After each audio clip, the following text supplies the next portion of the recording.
बोलायला लागेल. महिला आरक्षणाच्या विषयावर आदरणीय मुख्यमंत्रीने साहेबांनी जे काय एक अतिशय चांगलं वाक्य वापरलं त्यांच्या पत्रकार परिषद की महिला आरक्षणाच्या निमित्ताने विरोधकांचा बुरखा फाटलेला आहे. म्हणजे त्यांचे महाराष्ट्राचे खासदार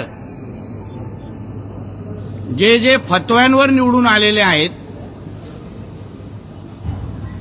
ज्यांचे पाकिस्तानवरून त्यांचे अब्बा बसून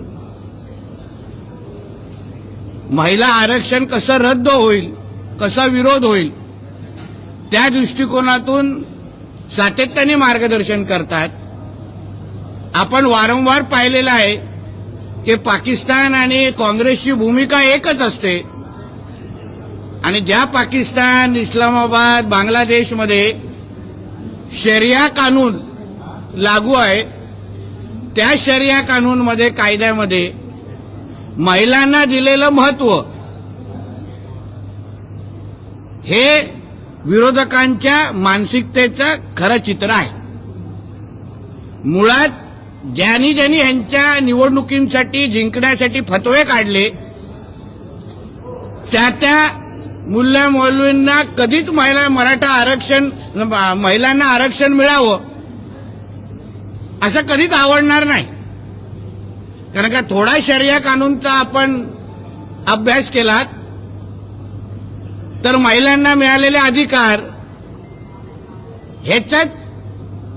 ह्याचीच भूमिका आणि आता घेतलेल्या विरोधकांची भूमिका त्याच्यामध्ये साम्य आहे. आणि म्हणून यांनी कितीही आपल्या पाकिस्तानमध्ये बसलेल्या अब्बांना खुश करण्याचा प्रयत्न केला महिला आरक्षणाला विरोध करून, तरीही एनडीए आणि आमच्या पंतप्रधान नरेंद्र मोदी साहेबांच्या नेतृत्वात असलेलं आमचं केंद्र सरकार हे आमच्या माता भगिनींना निश्चित पद्धतीने महिला आरक्षणाचं विधेयक आणून न्याय देतील, अधिकार देतील.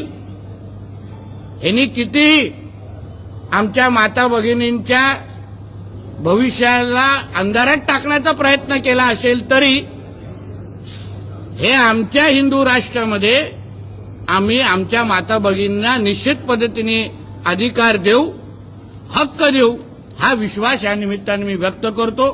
हल्ली आलेले जे काही विरोधकांचे, काँग्रेसवाल्यांचे जे काही त्यांच्या भूमिका आहे किंवा टीका आहे, तुम्हाला इकडल्या आमच्या देशातल्या माता भगिनींची चिंता नाही, पण कोणतरी पाकिस्तानमध्ये बसून तुम्हा लोकांना स्क्रिप्ट लिहून देतो आणि ते तुमचा राहुल गांधी असो, इथे सुप्रियाताई असे वाचून दाखवतात, ते काय आम्ही सहन करणार नाही.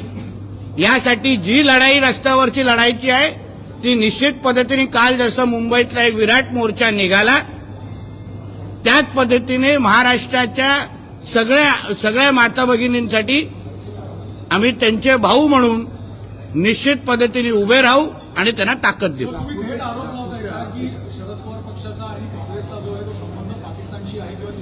अहो, भूमिका एकच आहे. तुम्ही एकदा सुप्रियाताईंची भूमिका ही लव्ह जिहादच्या समर्थनाची आहे. तुम्ही व्हिडिओ पण असंख्य वेळी पाहिलेले आहेत. आणि म्हणून जी काही भूमिका असतात ते घेत आहेत. हे काय फतवे काढल्यानंतरच खासदार झालेले आहेत. तुम्ही लोकसभेच्या निवडणुकीच्या वेळी बघितलेले आहेत कितींदा हे लोक कुठल्या कुठल्या मस्जिदीमध्ये जाऊन फतवे काढून खासदार झालेले आहेत. वोट जिहादच्या निमित्ताने ते निवडून आलेले आहेत. आणि म्हणून ह्या मानसिकतेचे लोक कधीच हिंदू राष्ट्रामध्ये किंवा ह्या राष्ट्रामध्ये महिलांना अधिकार मिळायला देणार नाही. हे सरळ स्पष्ट आहे. हा विषय संपला का? आपल्याला विनंती, हा विषय संपला. याच्यावर काही प्रश्न असतील तर पुढे घेतो. याला जरूर सर बोलतो. विजय वडेट्टीवारांनी देखील आरोप केलेला आहे की 10-20 महिलांचा तुम्ही मोर्चा काढून कुठेतरी राजकीय तुला मोजायला आलेले का काल बुरखा घालून? विजय वडेट्टीवार काल बुरखा घालून मोजायला आले असतील की आमचे 10-20 लोक होते की 20,000 लोक होते, त्यांनी पुरावा द्यावा. तर 1-2 होत्या पुरुषांची चप्पल घालून, कदाचित त्याच्यातला एक विजय वडेट्टीवारच असेल. शाहीनबागमध्ये जो आरोपी आहे त्याचं कनेक्शन आहे ते काचेची असं म्हटलं जातं. नागपूरची जी एकजूट आहे पूर्ण छळवात अहो हे जेवढे अतिरेकी आहेत ते सगळे हिरवेच आहेत, हिरव्या रंगाचेच असतात. दुसरा कुठला रंग दिसलेला आहे का? मग कॉर्पोरेट जिहाद पासून अतिरेकी पासून कोणाचाही रंग बघितला तो हिरव्यावरच थांबतो.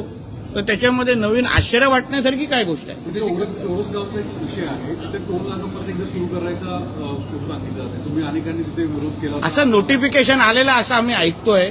त्याच्याबद्दल आपण अभ्यास करू आणि जे लोकभावना आहे त्याचा आदर करून आम्ही भूमिका घेऊ त्याच्यात काय विषय आहेत ते नाही. उद्धव ठाकरे यांनी या सगळ्या संदर्भात हा? उद्धव ठाकरे यांनी या सगळ्या संदर्भात बोलताना सरसंघचालक पासून ते संपूर्ण भाजप म्हणजे आम्ही काही बुरखा घालत नाही, त्यामुळे आमचे बुरखे पाडण्याची वेळ येणार नाही, जी थेट टीका संघापासून ते भाजपवर केली आहे. अहो पण ज्याच्या राजकीय धर्मांतर झालेला आहे, ज्याला आता हिंदू मानत नाही, तो काय दुसऱ्या हिंदूंवर टीका करतो? तो आता 5 वक्त नमाजी म्हणजे उद्धव खान आहे. तो आमच्यात राहिलेला नाहीये म्हणून त्याने आम्हाला हिंदुत्वाचं सर्टिफिकेट उद्धव ठाकरेंनी तरी देऊ नये. त्यांनी तरी देऊ नये. सर, मालेगाव बॉम्बब्लास्ट वरून काँग्रेसने भगवा दहशतवादाचं वक्तव्य केलं होतं. आता कोर्टाने या सर्व आरोपींची निर्दोष मुक्तता केलेली आहे. मालेगाव आजच निकाल लागेल. तो म्हणजे सिद्ध होतं ना की भगवादारी कधी दहशतवाद करत नाहीत. त्यावेळी हिंदूंच्या विरुद्ध षडयंत्र करणारा काँग्रेस. म्हणून तर मी आता जी भूमिका बोलली ना की पाकिस्तान आणि काँग्रेसची भूमिका एकच असते. ISI, अल कायदा, PFI आणि काँग्रेसची भूमिका एकच असते. जे इस्लाम राष्ट्र शरिया कानून मानतात त्यांची आणि काँग्रेसची भूमिका एकच असते. आणि म्हणूनच ते हे लोक महिला आरक्षणाला विरोध करतायत.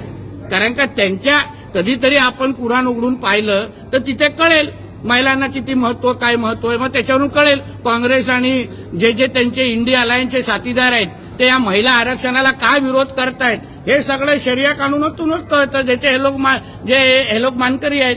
पुण्यामध्ये देखील एका मल्टीनॅशनल कंपनीमध्ये तिथली विश्रांती कक्ष आहे त्याचा वापर एका धार्मिक उद्देशाने केला. आता हे कॉर्पोरेट जिहादच्या निमित्ताने असंख्य जागी जिथे जिथे ह्या गोष्टी होत आहेत, आम्हाला एक समाधान वाटतंय की त्या कॉर्पोरेटमध्ये होणारा जो जिहाद आहे त्या संबंधित आता माता भगिनी असो किंवा जे पीडित ते बाहेर येऊन बोलायला लागलेले आहे.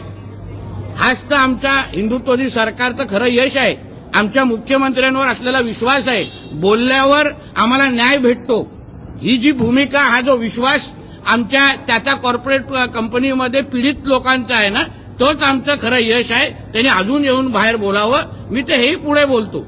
जसं आता शाळेमध्ये स्कूल्समध्ये हिजाब घालू की नाही, बुरखा घालू की नाही हा प्रश्नचिन्ह आहे, तसंच कॉर्पोरेट कंपन्यांमध्ये हिजाबला परवानगी देऊ की नाही, बुरखाला परवानगी देऊ की नाही, ह्याच्या बाबतीमध्ये पण भूमिका घेतली पाहिजे.